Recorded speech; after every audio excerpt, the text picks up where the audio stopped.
ایک بات یہ ہے کہ عام طور سے ہمارے ہاں مسلمانوں میں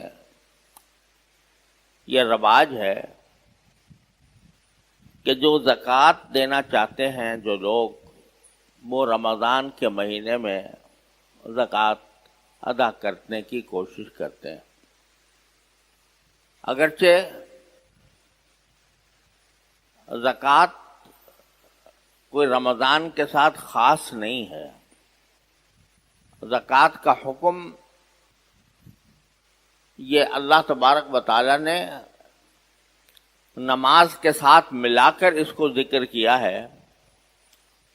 اقیموا الصلاۃ وآتوا الزکاۃ، اقیموا الصلاۃ وآتوا الزکاۃ الذین یقیمون الصلاۃ ویؤتون الزکاۃ.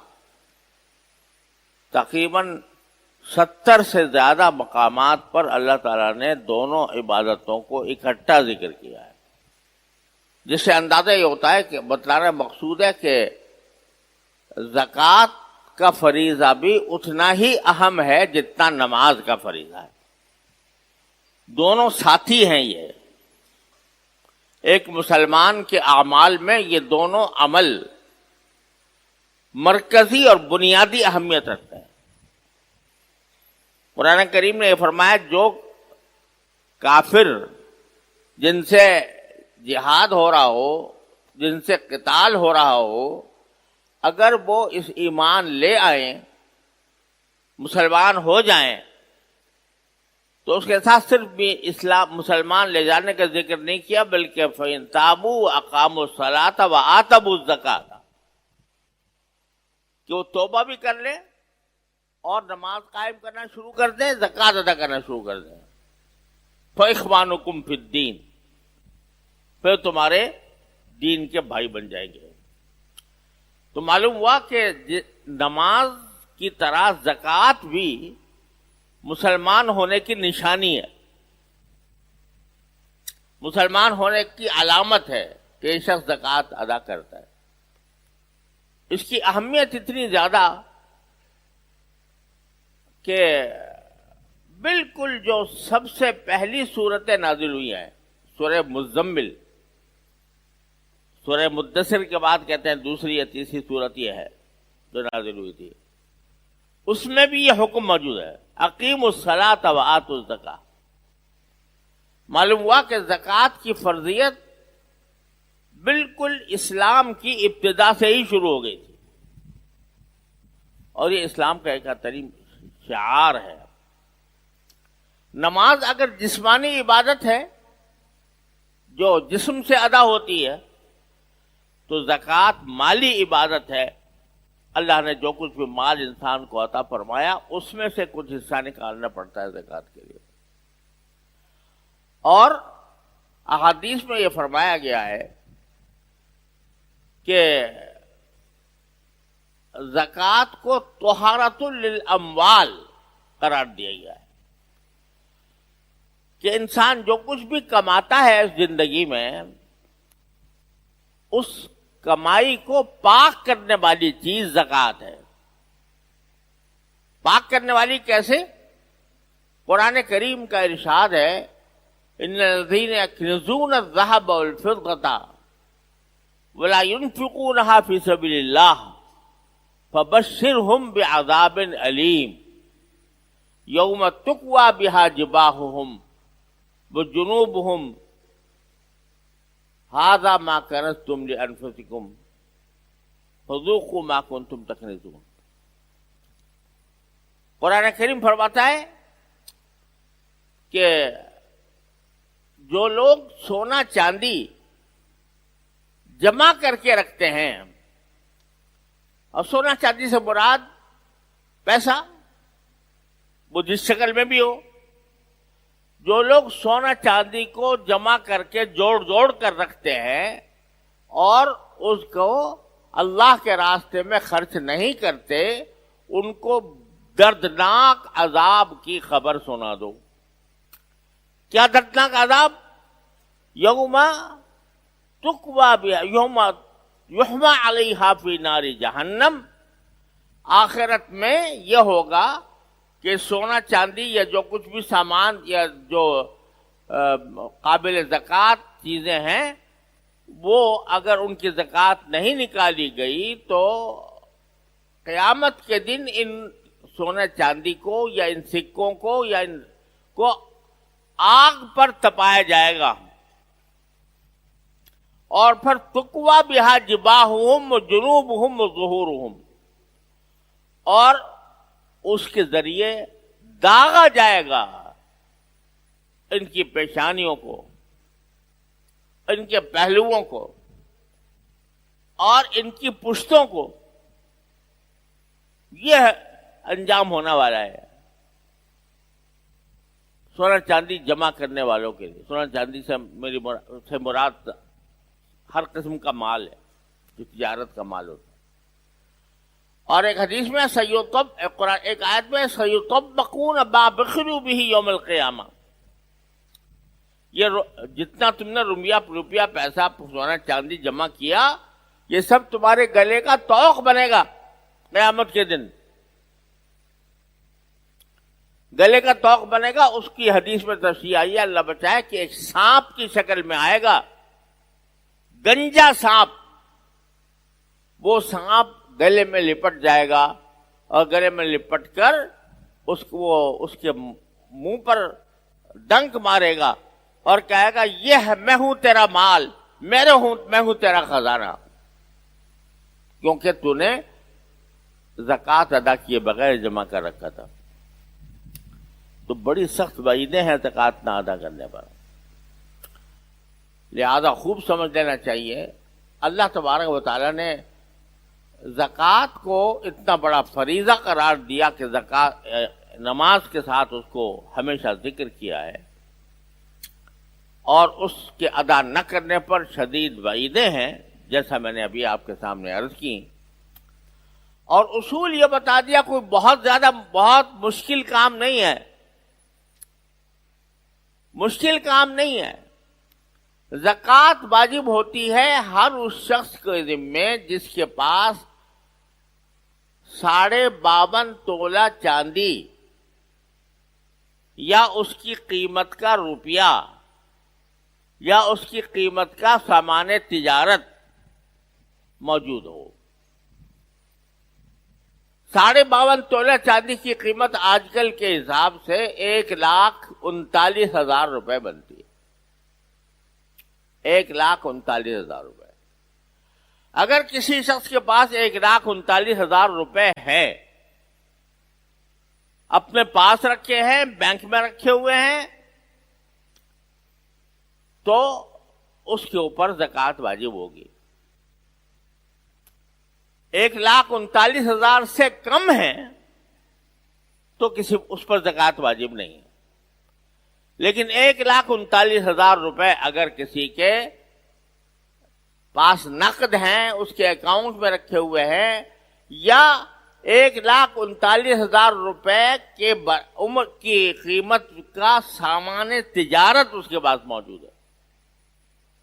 کسی نے چھوٹی سی دکان ہی کھولی ہوئی ہے مثلا، اور اس دکان کے اندر 1,39,000 کا سامان موجود ہے بیچنے کے لیے، اس پر بھی زکوٰۃ واجب ہے. لیکن اس پر زکوٰۃ واجب ہے صرف کتنی؟ 40واں حصہ، 2.5%. یعنی اگر 1,39,000 روپے کا کوئی شخص مالک ہے تو 1,00,000 پر 2,500 روپے، 1,00,000 پر 2,500 روپے، اور 39 کے اسی حساب سے لگا لو تو سب ملا کر ہو سکتا ہے 3,000-3,500 روپے بن جائیں گے. 1,39,000 کا بندہ مالک ہے اور وہ اس کی ضروریات اصلیہ سے زیادہ ہے تو اس کے اوپر 3,000 روپے زکوٰۃ واجب ہو جاتی. یہ اللہ تعالیٰ نے کوئی بہت بڑی رقم نہیں رکھ دیتی. لیکن اگر یہ ہر مسلمان اس کو ادا کرنے کا اہتمام کر لے تو میں دعوے کے ساتھ کہہ سکتا ہوں کہ ملک میں کوئی غریب باقی نہیں رہے گا. ملک میں کوئی غریب باقی نہیں رہ سکتا اگر زکوٰۃ ٹھیک ٹھیک ادا کر دی جائے. افسوس ہے کہ اس عظیم شان فریضے کی ادائیگی میں بہت ہی غفلت بھی ہوتی ہے اور اس کے صحیح انتظام بھی نہیں کیا جاتا، جس کی وجہ سے اتنا اہم فریضہ اس کے ذریعے ہم ابھی تک اپنے ہاں غربت ختم نہیں کر سکتے. یہ اللہ تبارک و تعالیٰ کا فرمان ہے. اب اس میں ایک بات اور بتانی ضروری ہے کہ زکوٰۃ انسان کے ذمے اس تاریخ میں سب سے پہلے فرض ہوتی ہے جس تاریخ میں اس کے پاس 1,39,000 روپے کے برابر پیسہ، سونا چاندی، زیور یا سامان تجارت اس کی ملکیت میں آیا. جس تاریخ میں سب سے پہلے وہ صاحب نصاب بنا، اس کو صاحب نصاب کہتے ہیں. جو سب سے پہلے جس تاریخ میں صاحب نصاب بنا، اس تاریخ میں وہ اسے اپنا حساب کرنا چاہیے ہر سال. لوگ سمجھتے ہیں کہ ہمیشہ رمضان میں ہی کرنا چاہیے، حالانکہ ایسا نہیں ہے. آپ بالغ ہونے کے بعد سب سے پہلے جب صاحب نصاب بنے جس تاریخ میں، وہ تاریخ آپ کی زکوٰۃ کی تاریخ ہے. اگر وہ یاد نہ ہو چلو تو پھر ایسے ہی اندازے سے کوئی تاریخ مقرر کر لو تو اس کی بھی امید ہے کہ انشاءاللہ معافی ہو جائے گی. لیکن سارا حساب اس تاریخ ہوگا. فرض کرو وہ تاریخ یکم رمضان ہے مثال کے طور پر، تو یکم رمضان کے تاریخ میں دیکھو کہ آج میرے پاس کتنی نقدی ہے، کتنا بینک اکاؤنٹ ہے، کتنا میرے پاس سامان تجارت ہے، کتنا میرے پاس سونا چاندی ہے. یہ 4 چیزیں ہیں جس پر زکوٰۃ واجب ہوتی ہے. سونا چاندی، زیور ہو چاہے، نقدی، بینک اکاؤنٹ اور سامان تجارت، یعنی کوئی ایسی چیز جو بیچنے کے لیے آپ نے خریدی ہو. اگر یہ 1,39,000 تک پہنچ جاتی ہے تو اس پر زکوٰۃ واجب. یہاں لوگوں میں یہ بھی ایک غلط فہمی پائی جاتی ہے کہ زکوٰۃ کے بارے میں بہرحال ہر مسلمان جانتا ہے کہ سال بھر کسی کے پاس مال رہا ہو تو اس پر زکوٰۃ واجب ہوتی ہے. لیکن معنی سال بھر رہنے کے یہ ہے کہ سال بھر نصاب اس کے پاس نصاب کا مالک رہا ہو، یہ مطلب ہے. لیکن بیچ میں جو آتا جاتا رہا اس کا کوئی حساب نہیں. آج اتنے پیسے آ گئے، کل جتنے چلے گئے، پھر اتنے آ گئے، پھر اسے چلے گئے، اس کا حساب کرنے کی کوئی ضرورت نہیں. جو تاریخ مقرر کی ہے جیسے یکم رمضان، تو یکم رمضان کو آپ کے پاس جو بیلنس ہے، یعنی جو نقدی رکھی ہے، جو بینک میں پڑا ہے، جو سامان تجارت ہے، جو زیور کی قیمت ہے موجودہ، یا کوئی اور چیز آپ نے خریدی ہو، پلاٹ وغیرہ خریدا بیچنے کے لیے جو خریدا ہو، اگر یکم رمضان کی تاریخ ہے اور اس سے ایک دن پہلے بھی 10,000 روپے آ گئے تو ضروری کہ 10,000 پر بھی سال گزرے، بلکہ وہ اسی دن اس کے اوپر زکوٰۃ واجب ہو جائے گی جس دن تاریخ زکوٰۃ ہے. ہر روپے پر زکوٰۃ سال گزرنا ضروری نہیں ہے، ہر پیسے پر سال گزرنا ضروری نہیں ہے، بلکہ نصاب اگر شروع سال میں بھی تھا، آخر سال میں بھی ہے، تو بیچ میں جو آتا جاتا رہا اس کا کچھ حساب رکھنے کی ضرورت نہیں. جو کھا لیا وہ کھا لیا، جو خرچ کر لیا وہ کر لیا. آخری تاریخ جو ہے اس تاریخ میں دیکھو تو کیا بچا ہے. تو بھائیوں، زکوٰۃ کا فرض ہونا تو اسی وقت ہو جاتا ہے جب بندہ صاحب نصاب بنتا ہے. البتہ رمضان میں اس وجہ سے لوگ زیادہ اہتمام کرتے ہیں کہ رسول کریم صلی اللہ علیہ وسلم نے ارشاد فرمایا کہ رمضان کے مہینے میں اگر کوئی آدمی کوئی فرض عبادت ادا کرتا ہے تو وہ 70 فریضے کے برابر ہوتی ہے اجر اور ثواب کے اعتبار سے. یعنی اگر رمضان کے اندر ایک رکعت پڑی تو اس کا ثواب 70 رکعتوں کے برابر ہے، فرض نماز. لہذا زکوٰۃ کا بھی اگر 1 روپیہ دیا تو وہ 70 روپے دینے کے برابر ہے. 1000 دیا تو 70,000 دینے کے برابر ہے اجر و ثواب کے اعتبار سے. اس لیے لوگ رمضان کو ترجیح دیتے ہیں کہ رمضان کے اندر زکوٰۃ ادا کی جائے تاکہ اس پر 70 گنا ثواب ملے. لیکن یہ بھی یاد رکھ لینا کہ یہ اس وقت ہے جبکہ اب آدمی کے پاس رمضان سے پہلے بھی دینے کو ہے، رمضان کے بعد بھی دینے کو ہے. جو ضرورت مند ہے وہ اس کی ضرورت رمضان میں سامنے آئی ہے. لیکن بعض اوقات ایسا ہوتا ہے کہ رمضان سے پہلے ایک تنگ دست آدمی ہے، ضرورت مند آدمی ہے، زکوٰۃ کا مستحق ہے، اس کے گھر میں فاقہ ہو رہا ہے. آپ کہیے ابھی میں رمضان میں دوں گا، جب رمضان آ جائے گا. وہ تو بیچارہ فاقے میں مبتلا ہے، پتہ نہیں وہ اس فاقہ کشی میں مری نہ جائے. آپ کہتے ہیں جی میں رمضان میں جا کے دوں گا زکوٰۃ. تو یہ ظلم ہے جو شریعت کے اندر بالکل جائز نہیں ہے. جب ضرورت ہو تو رمضان سے پہلے بھی ادا کیا جائے، لیکن ہاں جب پہلے کی ضرورتیں پوری ہو رہی ہے تو رمضان میں ادا کرنے میں 70 گنا ثواب دیا جائے. آخری بات یہ عرض کرنا چاہتا ہوں، یوں تو زکوٰۃ کے بہت مفصل احکام ہیں، کتابیں بھی لکھی ہوئی ہے. میرے بڑے بھائی حضرت مولانا مفتی احمد رفیع صاحب دامت رحمۃ اللہ تعالی علیہ کی کتاب ہے احکام زکوٰۃ کے نام سے. مختصر رسالہ ہے لیکن زکوٰۃ کے سارے احکام بہت جامع انداز میں اس میں بیان فرما دیا ہے. ہر مسلمان کو پڑھنا چاہیے، مسائل جاننے چاہیے. تو مسائل تو بہت ہیں. کہاں خرچ کریں زکوٰۃ؟ تو خوب سمجھ لیجئے کہ زکوٰۃ کے سب سے پہلے مستحق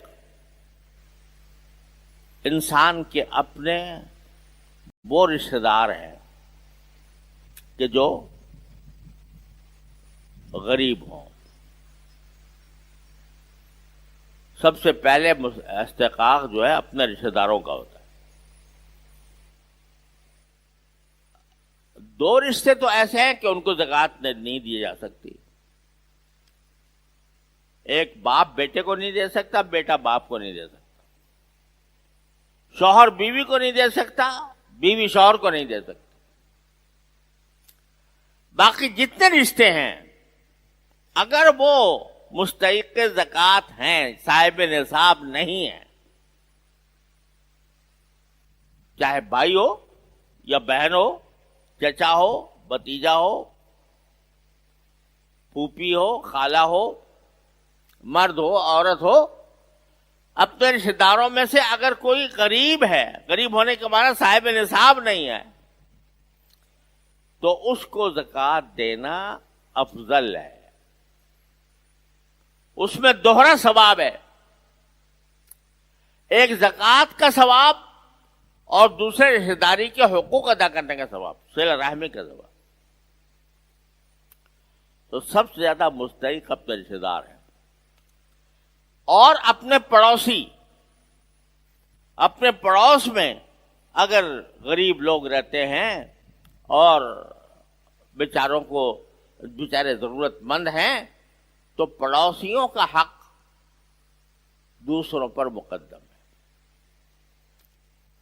تیسرا حق جو ہے، تیسرے نمبر پر جو زیادہ حقدار ہیں، یہ وہ لوگ ہیں جو دین کے کسی کام کے لیے نکلے ہوئے ہیں اور دین کے کام میں مشغول ہونے کی بنا پر یہ روزی کمانے سے قاصر ہے.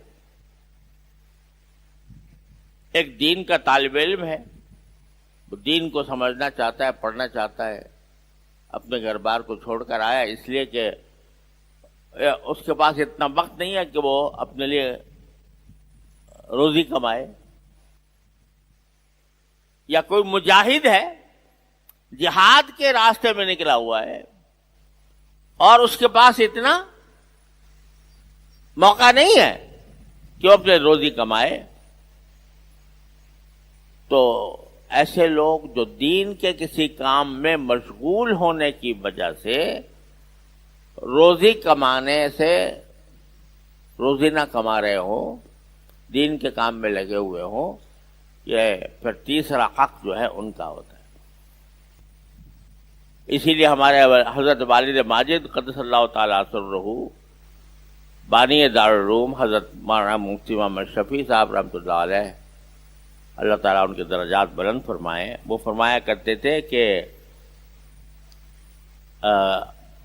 کسی دینی مدرسے کے پڑھنے والے طلباء کو زکوٰۃ دینا، یہ اس میں دو ثواب ہے، ایک زکوٰۃ کی ادائیگی کا، دوسرے علم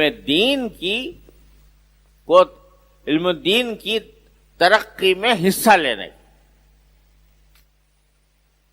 اسی طرح آج کل جو مجاہدین ہیں،